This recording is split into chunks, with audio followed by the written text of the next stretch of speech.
Hello दोस्तों, good morning. स्वागत है एक बार फिर से आप सभी का एमजेटी एजुकेशन में। दोस्तों आज है 13 अक्टूबर और आज की वीडियो में हम लोग बात करेंगे 13 अक्टूबर 2023 के मोस्ट इंपोर्टेंट करंट अफेयर के क्वेश्चंस के बारे में। वीडियो अगर पसंद आएगी तो वीडियो को लाइक और शेयर जरूर करना। चैनल पर अगर नए आए हो चैनल को सब्सक्राइब करके बेल आइकन को प्रेस कर देना, जिससे आने वाली वीडियोज का नोटिफिकेशन आप तक पहुंचता रहे। रिवीजन सेक्शन से शुरुआत करते हैं हर दिन की तरह। पहले पिछले दिनों का रिवीजन करेंगे, उसके बाद आज की करंट अफेयर की तरफ बढ़ेंगे। तो चलिए क्विकली रिवीजन कर लेते हैं 1 मिनट में। कल हम लोगों ने पढ़ा था अंतर्राष्ट्रीय बालिका दिवस मनाया जाता है 11 अक्टूबर को। हुरून की सूची जो जारी हुई भारत में रिचेस्ट विलेनियर की या कहे रिचेस्ट पर्सन की, तो उसमें टॉप पर मुकेश अंबानी आ गए हैं। और अभी हाल ही में महाराष्ट्र सरकार ने लेक लड़की या लेक लाडली योजना लॉन्च की है। इसके अलावा गोवा में 37वां राष्ट्रीय खेल शुरू हो रहा है। इसमें 43 प्रकार के स्पोर्ट इवेंट खेले जाएंगे। चक्रवात 2023 नाम का अभ्यास जो है भारतीय नौसेना के नेतृत्व में इस बार गोवा में आयोजित किया जा रहा है। और अक्टूबर 2023 में association of mutual funds in India, इसके नए चेयरपर्सन बनाए गए हैं दोस्तों नवनीत मुनोत। आईएमएफ ने वित्तीय वर्ष 2023-24 के लिए भारत की जीडीपी ग्रोथ रेट का अनुमान लगाया है 6.3%। इसके अलावा आईसीसी क्रिकेट विश्व कप के इतिहास में विश्व कप में सबसे ज्यादा शतक मारने के मामले में टॉप पर आ गए हैं रोहित शर्मा। इन्होंने 7 अभी तक विश्व कप में शतक लगाए हैं। 8वां ब्रिक्स अंतर्राष्ट्रीय प्रतिस्पर्धा सम्मेलन जो है ये नई दिल्ली में आयोजित हुआ। और अभी पद्मश्री सम्मान से सम्मानित डहवा भाई शास्त्री जी का निधन हो गया है। ये बहुत ही प्रकांड विद्वान थे संस्कृत के। तो ये टॉप 10 करंट अफेयर के क्वेश्चन थे जिनका आपने किया है रिवीजन सिर्फ और सिर्फ 1 मिनट में। अब बात करेंगे आज की करंट अफेयर की, लेकिन उससे पहले आपको बता दें एमजेटी ऐप पर इसकी पीडीएफ मिलेगी और डिटेल में क्विज भी मिलेगी। तो डिटेल पीडीएफ और डिटेल क्विज के लिए आप एमजेटी ऐप का रुख कीजिए। एमजेटी ऐप आपको गूगल प्ले स्टोर पर मिलेगा। पहला क्वेश्चन आपके सामने, हाल ही में निम्न में से कौन सा दिवस 12 अक्टूबर को मनाया गया? तो 12 अक्टूबर को दोस्तों 2 दिवस मनाए गए। एक विश्व दृष्टि दिवस, वर्ल्ड साइट डे, और एक विश्व गठिया दिवस यानी वर्ल्ड आर्थराइटिस डे। तो उपरोक्त दोनों ऑप्शन आपका करेक्ट होगा। अब ध्यान रहे ये हर बार 12 अक्टूबर को ही दोनों नहीं पड़ते हैं। हर बार 12 अक्टूबर को विश्व गठिया दिवस तो मनाया जाता है, लेकिन विश्व दृष्टि दिवस जो है ना, ये इस बार 12 अक्टूबर को मनाया गया। क्यों? क्योंकि ये हर बार अक्टूबर महीने के दूसरे गुरुवार को मनाया जाता है, दूसरे थर्सडे को मनाया जाता है। तो इस बार अक्टूबर महीने का दूसरा थर्सडे पड़ा 12 अक्टूबर को, इसीलिए हम लोग 12 अक्टूबर को मना रहे हैं वर्ल्ड साइट डे। क्लियर?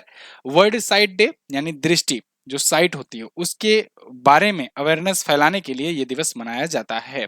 दृष्टि को कैसे मजबूत रखना है, अपनी आंखों को कैसे मजबूत रखना है। तो इस बार के लिए थीम भी कुछ ऐसा ही है, love your eyes at work. काम करते समय अपने आंखों को भी ध्यान रखें, ज्यादा समय जो है स्क्रीन टाइम पर ना बिताएं। ब्लू लाइट मोड वगैरह होता है मोबाइल्स वगैरह में सेटिंग में, तो उसको आप ऑन रखिए जिससे थोड़ा कम इफेक्ट पड़े अगर आप ज्यादा मोबाइल यूज कर रहे हो तो। 1984 में यह दिवस शुरू किया गया था। अब अगले दिवस की बात करते हैं, गठिया दिवस। गठिया दोस्तों ये गठिया रोग के बारे में अवेयरनेस फैलाने के लिए मनाया जाता है। गठिया हुआ, घुटनों का दर्द हुआ, जोड़ों का दर्द हुआ, ये सब आप सुनते होंगे। अमूमन वृद्धजनों के की ये बीमारियां हैं। देखो जितनी भी मशीनें बनाई गई हैं वो मनुष्यों को देख करके ही बनाई गई हैं। आप मशीनों में देखते हो कि कोई भी रिंग होता है या कोई अगर कमानी लगा होता है, कोई चीज यूज करना होता है, तो वो एक टाइम पर ऐसा घिसने वाला टाइम आ जाता है उसका। तो उसको घिसने ना पाए इसके लिए उसमें लुब्रिकेंट का इस्तेमाल करते हैं। लुब्रिकेंट के रूप में ग्रीस वगैरह अमूमन लगाते हैं। सेम ऐसा ही जो है प्रिंसिपल अपना रहता है अपने शरीर का, बॉडी का। यहीं से देख करके इवन यहाँ पर शुरू किया गया है। जहां जहां पर भी जोड़ है ना, जैसे ये हुआ, घुटना हुआ, इन सब जगह पर अगर जब ऑपरेशन होता है तो वहां पर लुब्रिकेंट पाया जाता है। एक ऐसा चिपचिपा और ऐसा पदार्थ होता है, तरल पदार्थ, जिसकी वजह से वहां पर वो फिसलन बरकरार रहती है और हड्डियां घुमा करती हैं। लेकिन बुढ़ापा आने के साथ साथ वो सूखना शुरू हो जाता है, और जब वो सूख जाता है तो इसीलिए बुढ़ापों में ये जोड़ों का दर्द होना शुरू हो जाता है। तो यहाँ पर मैं जोड़ों का दर्द का डॉक्टर नहीं बन रहा हूँ, फिलहाल आपको ये समझाने का प्रयास कर रहा हूँ कि ऐसे रोग होते क्या है। ऐसे ही गठिया रोग है। गठिया के बारे में अवेयरनेस फैलाना, लोगों को इसके विभिन्न प्रकार के रूप जो हैं, व्यक्तियों, समाज, उनके प्रभाव, इनका निदान कैसे करना है, इसके प्रति अवेयरनेस फैलाने के लिए ये दिवस मनाया जाता है। Living with an RMD at all stages of life, ये है इस बार की थीम। क्लियर? अब अक्टूबर महीने के ये महत्वपूर्ण दिवस अभी तक जो आए हैं उनका हम लोग एक बार रिवीजन करेंगे, कई दिन हो गए हैं। अंतर्राष्ट्रीय वृद्धजन दिवस मनाया गया 1 अक्टूबर को। 2 अक्टूबर को अंतर्राष्ट्रीय अहिंसा दिवस हम लोग मनाते हैं महात्मा गांधी जी की जयंती पर। 2 अक्टूबर को ही विश्व आवास दिवस यानी हैबिटेट दिवस मनाते हैं। 4 अक्टूबर को इस बार हम लोगों ने विश्व पशु कल्याण दिवस मनाया। 5 अक्टूबर को विश्व शिक्षक दिवस मनाया जाता है। 7 अक्टूबर को विश्व कपास दिवस, और 8 अक्टूबर को भारतीय वायुसेना दिवस मनाया गया। 9 अक्टूबर को विश्व डाक दिवस मनाया जाता है, इंपॉर्टेंट है। 10 अक्टूबर को विश्व मानसिक स्वास्थ्य दिवस, 11 अक्टूबर को अंतर्राष्ट्रीय बालिका दिवस और 12 अक्टूबर को विश्व दृष्टि दिवस इस बार मनाया गया, यानी 2023 कर लो। और 12 अक्टूबर को विश्व गठिया दिवस मनाया जाता है। क्लियर है ना? आगे, इजराइल से भारतीयों को निकालने हेतु भारत सरकार ने अभी हाल ही में कौन सा ऑपरेशन शुरू किया? बहुत ही इंपॉर्टेंट क्वेश्चन है। आज के टाइम पर आप देख रहे हो इजराइल और हमास के बीच में युद्ध छिड़ा हुआ है। ठीक है, इजराइल हमास पर अटैक कर रहा है, हमास गाजा पट्टी में रह रहे हैं, तो ऐसे में वहां पर बहुत सारे सिविलियंस फंसे हुए हैं। तो भारत के भी 18,000 से ज्यादा सिविलियंस उसमें फंसे हुए हैं। तो भारत ने उन सिविलियंस को वहां से निकालने के लिए, इवैक्यूएट करने के लिए ऑपरेशन अजय शुरू किया है। कौन सा ऑपरेशन? ऑपरेशन अजय शुरू किया है, वहां से अपने भारतीय नागरिकों को निकालने के लिए। आपने देखा था जब यूक्रेन में रसिया यूक्रेन का वार छिड़ा था, तो यूक्रेन से भारतीयों को निकालने के लिए भारत ने शुरू किया था अभियान। अभी हम लोग आगे बात करेंगे सभी अभियानों की। गंगा शुरू किया था। ऐसे ही अफगानिस्तान में जब तालिबान का कब्जा हुआ तो वहां से भारतीयों को निकाला गया था। तो यानी कि ये भारत सरकार की प्रायोरिटी होती है कि अपने नागरिकों को सुरक्षित रूप से वहां से निकाला जाए अगर कोई ऐसा फंसता है तो भारत सरकार ने बाकायदे हेल्पलाइन नंबर, वेबसाइट वगैरह सब कुछ लॉन्च किया हुआ है इसके लिए कि जिनको जिनको वहां पर प्रॉब्लम है वो वहां से संपर्क करके वहां से आ सकते हैं। अच्छा, इजराइल से भारतीयों को निकालने के लिए इन्होंने शुरू किया है और बाकी चीजें मैं आपको बता चुका हूं। 18,000 से ज्यादा लगभग भारतीय वहां पर, रजिस्टर्ड भारतीय वहां पर रुके हुए हैं, फंसे हुए हैं, तो उनको वहां से निकाला जा रहा है। वैसे अगर आप इजराइल और हमास के बीच का ये जो कॉन्फ्लिक्ट हो रहा है इसको अगर आप समझना चाहते हैं तो मैंने अभी रिसेंटली 2 वीडियोस दी हुई हैं, तो आप वो वीडियोस जरूर देखिएगा जिससे आपको इजराइल फिलिस्तीन का पूरा विवाद अच्छे से समझ में आ जाएगा। बहुत ही सिंपल लैंग्वेज में, आपको बिल्कुल प्रॉब्लम नहीं होगी, आप अच्छे से उसको समझ सकते हैं। अब बात करते हैं पिछले दिनों में भारत सरकार ने कौन कौन से अभियान शुरू किए थे। वापसी अभियान इनमें से, राहत बचाव अभियान भी थे। तो कौन कौन से थे उनको देखते हैं। जैसे ऑपरेशन गंगा, जब यूक्रेन रसिया का वार हुआ था तब यूक्रेन से भारतीयों को निकालने के लिए किया गया था। अच्छा, यहां से एक नंबर बनेगा जरूर, तो आप याद रखिएगा इसको अच्छे से। ठीक है, ऑपरेशन देवी शक्ति जो है ये अफगानिस्तान से भारतीयों को निकालने के लिए भारत से शुरू किया था जब तालिबान ने अटैक करा था वहां पर। ऑपरेशन दोस्त, तुर्की और सीरिया में जब भूकंप आया था ना, तो वहां पर उन लोगों को मदद करने के लिए भारत सरकार ने ये ऑपरेशन चलाया था, तो ये राहत बचाव अभियान है, ये वापसी अभियान है। ठीक है, ऑपरेशन वैक्सीन मैत्री हम लोगों ने चलाया था जब दुनिया भर कोविड से पीड़ित थे, तो दुनिया भर के लोगों को अपने यहां से वैक्सीन दिया जा रहा था फ्री में, बहुत सारे देशों को दिया गया। ऑपरेशन मैत्री नेपाल में जब भूकंप आया था तब उनकी मदद के लिए शुरू किया गया था। ऑपरेशन कावेरी दोस्तों हम लोगों ने सूडान में शुरू किया था, यह भी विलेज डेवलपमेंट ऑफिसर में एग्जाम में ये पूछा गया था क्वेश्चन। सूडान में फंसे भारतीयों को निकालने के लिए ऑपरेशन कावेरी शुरू किया गया था। ऑपरेशन करुणा, अभी अगर आपको याद हो तो मोचा नाम का एक तूफान आया था, चक्रवाती तूफान। तो ये मोचा तूफान जो आया था ये म्यांमार में काफी तबाही मचाया था, तो वहां पर राहत बचाव कार्य के लिए भारत सरकार ने यह शुरू किया था। और ऑपरेशन अजय अभी इजराइल और गाजा से भारतीयों को निकालने के लिए। ठीक है, चलिए परेशान मत होइए, ये अभी मैं इमेज आपको व्हाट्सएप चैनल पर अपने भेज दूंगा, तो वहां से आप कर सकते हैं। व्हाट्सएप चैनल ज्वाइन कर लो, ऐसे बहुत सारे उसमें रिवीजन पॉइंट के इमेजेस समय समय पर भेजे गए हैं, तो आप पुराने भी डाउनलोड कर सकते हो उसमें। ठीक है, तो व्हाट्सएप चैनल की यही खासियत है, आप चाहे जब जुड़ो, पिछले भी इमेजेस जो भेजे गए हैं उनको भी आप देख सकते हो। चलो, किस राज्य सरकार ने गंगा डॉल्फिन को राज्य जलीय जीव घोषित किया है? ये भी इंपॉर्टेंट क्वेश्चन है।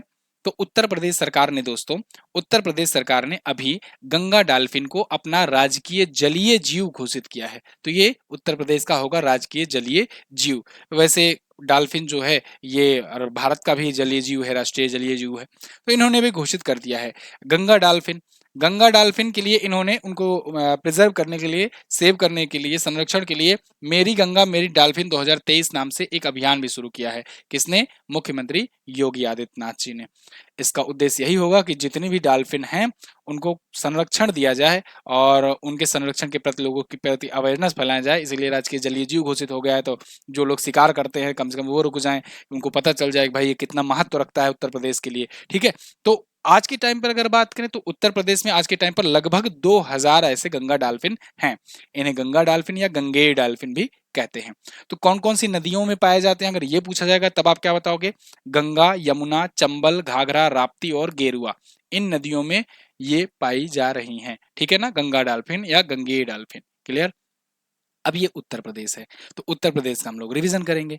उत्तर प्रदेश में अभी दोस्तों सभी सरकारी स्कूलों में स्मार्ट क्लास की सुविधा देने वाला पहला जिला बना था उत्तर प्रदेश का बरेली। अयोध्या शहर को उत्तर प्रदेश के पहले सौर शहर के बारे में, सौर शहर के रूप में यानी कि सोलर सिटी के रूप में विकसित किया जा रहा है। लखनऊ और वाराणसी में अभी हर घर सौर अभियान आयोजित हुआ। इसके अलावा गिफ्ट डीड योजना शुरू की गई थी अपने परिवार वालों के बीच प्रॉपर्टी ट्रांसफर के लिए। उत्तर प्रदेश कैबिनेट ने 18 अटल आवासीय योजना स्कूलों को मंजूरी दी है। कन्नौज में उत्तर प्रदेश का पहला ई ऑफिस सिस्टम शुरू किया गया है। कन्नौज को ही इत्र पर्यटन सिटी के रूप में विकसित किया जा रहा है। महाराजगंज में विश्व का पहला एशियाई किंग गद्दी संरक्षण केंद्र है।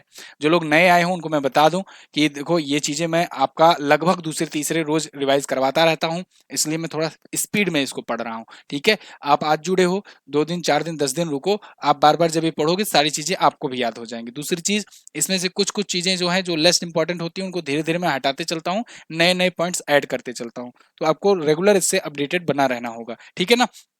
वॉकिंग आधारित सीवर सिस्टम लगाने वाला पहला शहर आगरा है। देश की पहली नाइट सफारी लखनऊ, और देश की सबसे बड़ी, देश की क्या दुनिया की सबसे बड़ी सफारी पार्क जो है ये हरियाणा में बन रही है। ठीक है, चलो आगे देखते हैं।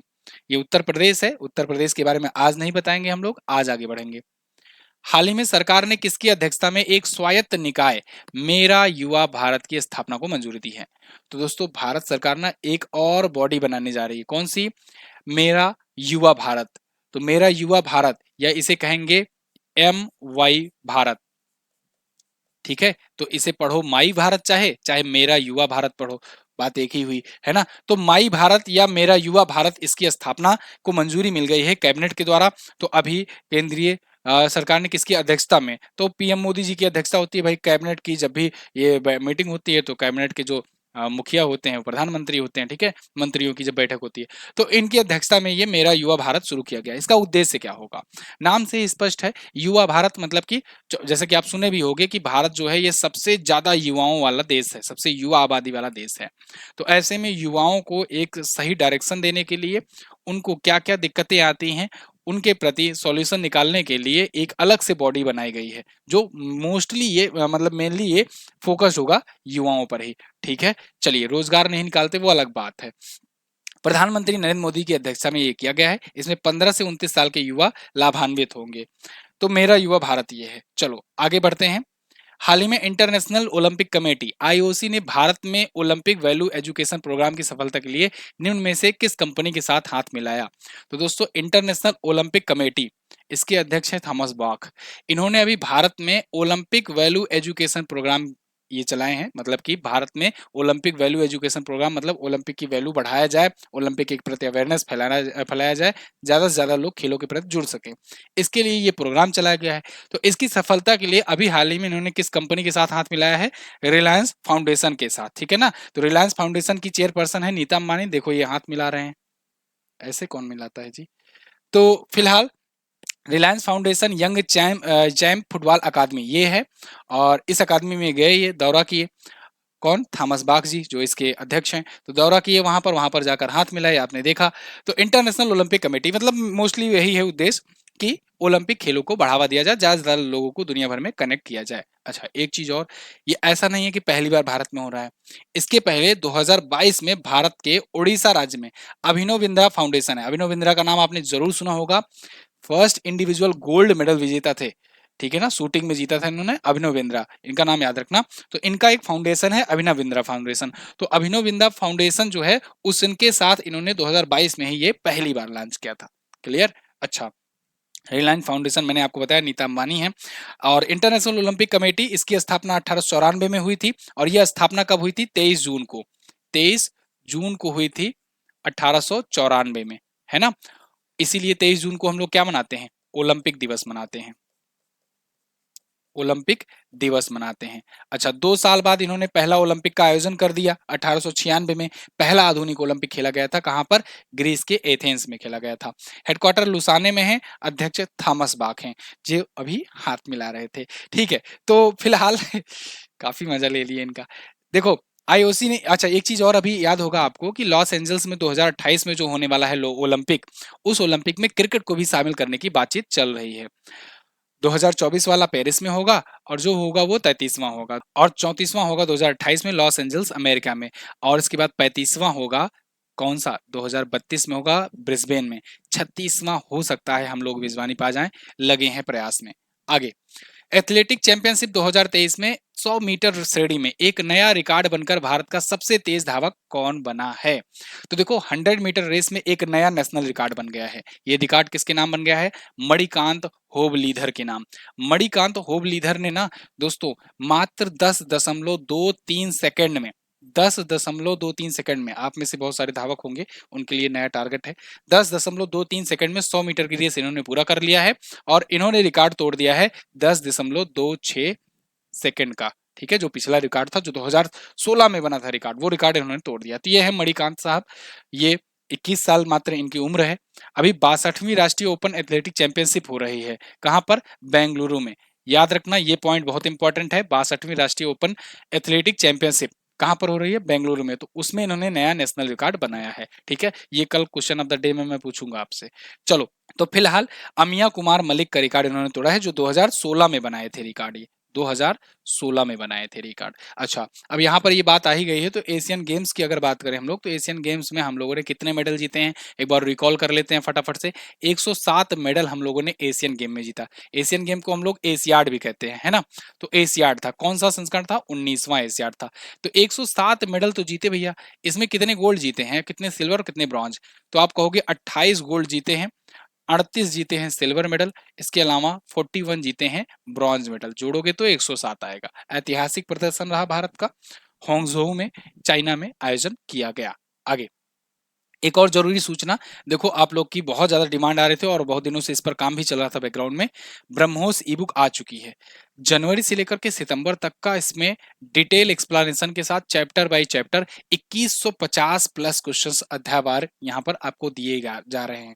प्रश्नोत्तर माध्यम से है, चैप्टर बाय चैप्टर है, यानी कि प्रश्न रहेगा, 4 ऑप्शन रहेंगे, उसके नीचे उसका एक्सप्लेनेशन रहेगा बाखूबी तरीके से, मतलब डिटेल स्टैटिक के साथ उसमें। ठीक है, इसके अलावा ये चैप्टर बाय चैप्टर पूरा किया गया है और अपडेटेड है। तो जनवरी से सितंबर तक का ये ई बुक है।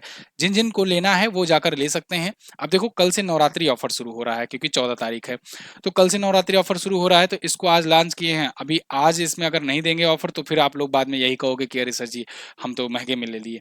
इसीलिए इस पे आज से ही ऑफर अप्लाई किया जा रहा है। वैसे तो ये ई बुक है 149 की, 149 की। ठीक है, क्योंकि 9 महीने का अगर आप काउंट करोगे, 149 का जनवरी सितंबर तक का आप करोगे, तो 9 महीने का 2 9 18 180 आता है। तो 149 में ये है।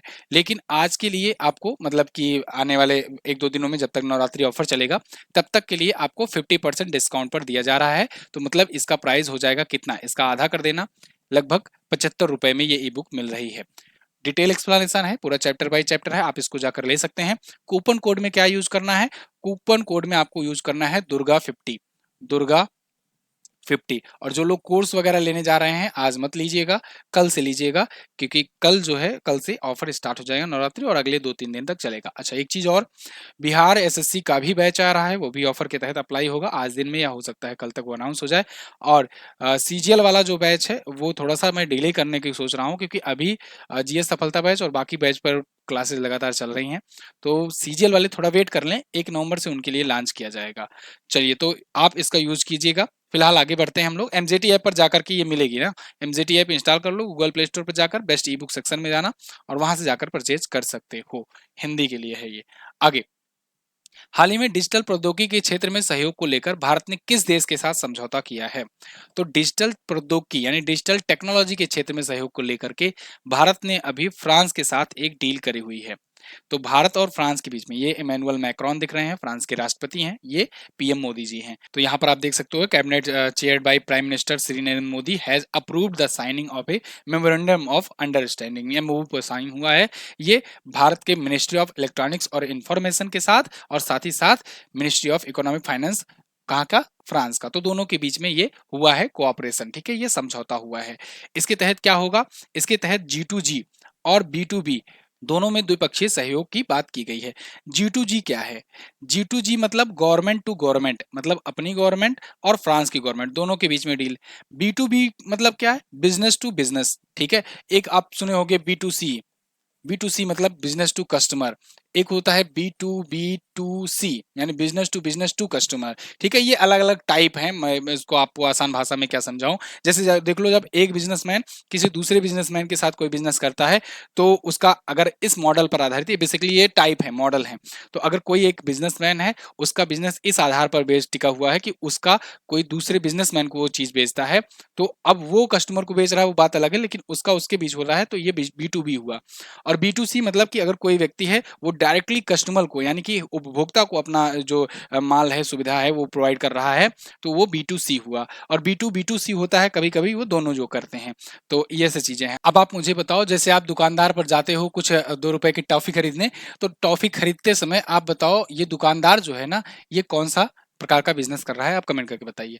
चलिए, तो ये 5 वर्षों के लिए होगा, ध्यान रखना। अच्छा, फ्रांस आया है तो फ्रांस के बारे में जान लेते हैं। ये रहा अपना प्यारा भारत। यहाँ से आप इधर यूरोप में आओगे, सीधा यूरोप में आ जाना। तो यूरोप में आने के बाद मैंने आपको बताया है ना, सबसे पहले पूछ वाले देश को देखेंगे। ये है पूछ वाला देश। पूछ वाले देश को देखने के बाद आपको ऊपर ही दिख जाएगा फ्रांस। ठीक है, फ्रांस दिख जाएगा। फ्रांस की राजधानी होती है पेरिस। यहीं पर आईफेल टावर है ना। यहीं पर FATF का मुख्यालय भी है, ठीक है, फाइनेंशियल एक्शन टास्क फोर्स का। इसके अलावा पेरिस में ही दोस्तों यूनेस्को का भी हेडक्वार्टर है। और तो और यहाँ के प्रेसिडेंट इमैनुअल मैक्रोन है, जो 2018 में कौन सा पुरस्कार साझा किए थे भारतीय प्रधानमंत्री नरेंद्र मोदी जी के साथ, चैंपियंस ऑफ अर्थ का पुरस्कार, ये भी ध्यान रखना। इसके अलावा मुद्रा इसकी यूरो होती है। अच्छा, अगर आपको याद हो, कुछ दिन पहले मैंने आपको अभी एक क्लास बना करके दी हुई थी आईमैक पर।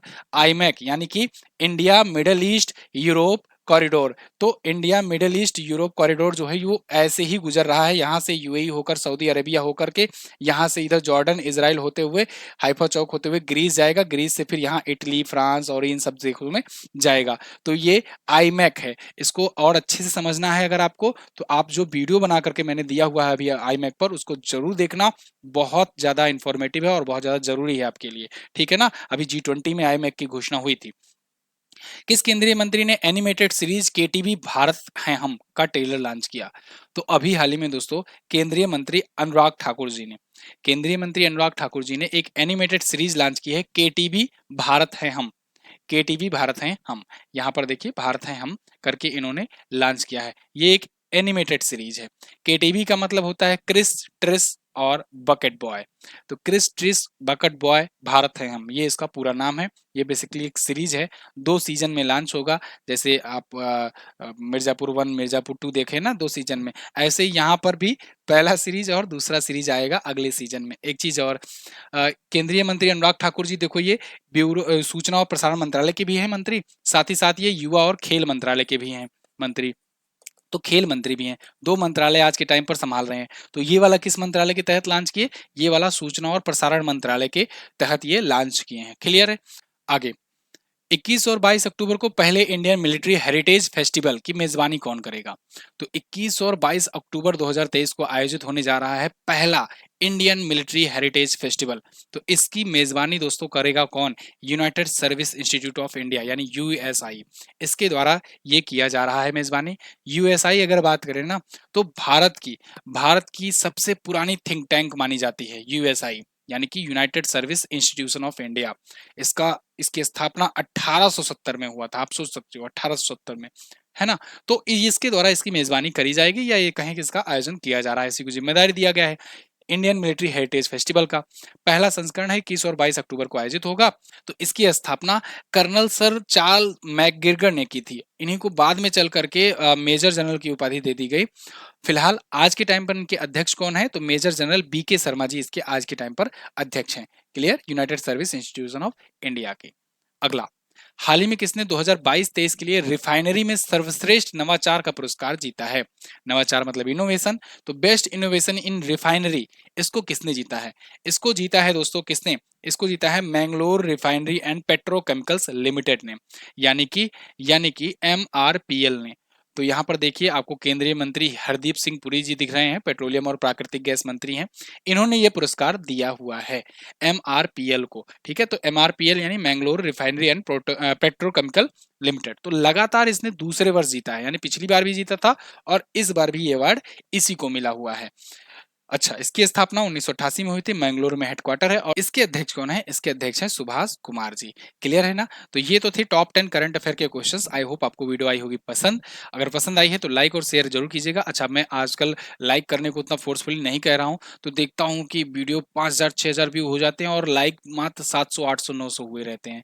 तो आप लोग भाई लाइक क्यों नहीं करते हो यार? इतना बेहतरीन कंटेंट आपको देने का प्रयास किया जा रहा है। अगर कोई कमी लगती है तो मुझे बताओ, मैं उसमें सुधार करने का प्रयास करूंगा। लेकिन आप लोग लाइक जरूर कर दिया करो। देख रहे हो डिसलाइक करने वाले रोजाना 10 11 12 डिसलाइक पहुंचा दे रहे हैं, तो आप कम से कम 10 11 12 100 लाइक तो पहुंचाओ, ठीक है, जिससे 100 गुना ज्यादा रहे ना। चलो, तो फिलहाल ये ई बुक है। ई बुक जिन्होंने नहीं लिया इसको लीजिए। अगर कोई दिक्कत आती है एप्लीकेशन से लेने में तो आप व्हाट्सएप से भी प्राप्त कर सकते हैं। जैसे कुछ लोग आईफोन वाले हैं, कुछ लोग लैपटॉप वाले हैं, तो वो लोग हमसे वहां पर व्हाट्सएप से ले सकते हैं। ठीक है, प्राइस मैंने बता दिया है आपको। व्हाट्सएप चैनल हमारा ज्वाइन कीजिए, लिंक डिस्क्रिप्शन में आपको दिया गया है।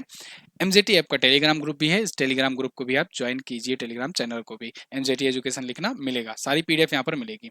कल मैंने आपसे क्वेश्चन पूछा था, प्रो कबड्डी लीग सीजन 10 में सबसे महंगे खिलाड़ी कौन बने हैं? तो ये पवन सहरावत सबसे महंगे खिलाड़ी हैं और मोहम्मद रेजा सादलोई चियानो ये सबसे महंगे विदेशी हैं। ठीक है ना, महंगे विदेशी खिलाड़ी हैं। सबसे महंगे विदेशी खिलाड़ी ये हैं क्योंकि ये हैं ईरान के। तंजानिया की आधिकारिक मुद्रा क्या है? सिलिंग। तंजानियाई सिलिंग यहाँ की ऑफिशियल करेंसी है। आज आपको क्या बताना है? आज आपको बताना है हुरून इंडिया रिच लिस्ट में सबसे अमीर self made women, Indian women कौन है? कमेंट करके बताइए। 37वां राष्ट्रीय खेल का शुभंकर क्या रखा गया, ये भी बताइए। अब 37वां राष्ट्रीय खेल शुरू होने वाला है, तो इससे भी बहुत सारे क्वेश्चन आएंगे, तो इसको याद रखना है आपको। क्लियर? तो thank you so much for watching. यहाँ तक वीडियो देखने के लिए बहुत बहुत धन्यवाद। जो लोग यहाँ तक वीडियो देखते हुए आए हुए हैं, कमेंट करके मुझे लिखिएगा 100%। ठीक है, मैं समझ जाऊंगा कितने लोग यहाँ तक देखते हुए आए हैं। बहुत लोग तो बीच में भाग जाते हैं, मुझे पता है। चलिए, बहुत बहुत धन्यवाद। मिलेंगे अगली क्लास में, तब तक के लिए नमस्कार, जय हिंद, वंदे मातरम।